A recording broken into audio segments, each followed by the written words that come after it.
থেকে বের হওয়ার সময় একটা দোয়া রয়েছে। প্রথম নাম্বার হচ্ছে বিসমিল্লাহ বলতে হবে।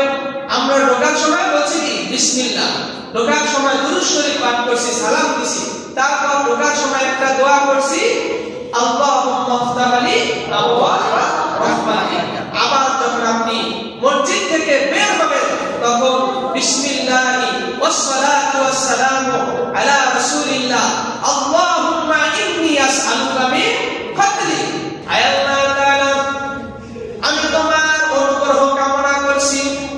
যখন আমরা মসজিদের ভিতরে ঢুকছি তখন আমরা কি বলছি? আয় আল্লাহ তাআলা, আপনি আমার জন্য আপনার রহমতের দরজা খুলে দিন।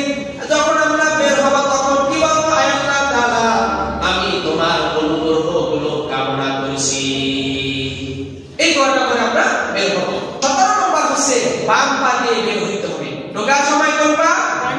সবাই বলে ঢোকার সময় ডান পা, আর বের হওয়ার সময় বাম পা। এটা খেয়াল রাখতে হবে। বের হওয়ার সময় বাম পা দিয়ে বের হতে হবে। 18 নম্বর হচ্ছে জুতা পরা ডান পা দিয়ে। আপনি জুতাটা পরবেন ডান পা দিয়ে। এই 18টি আলো আল্লাহ রাব্বুল আলামিন আমাদের প্রত্যেককে আমল করার তৌফিক দান করেন। সকলে বলি আমিন।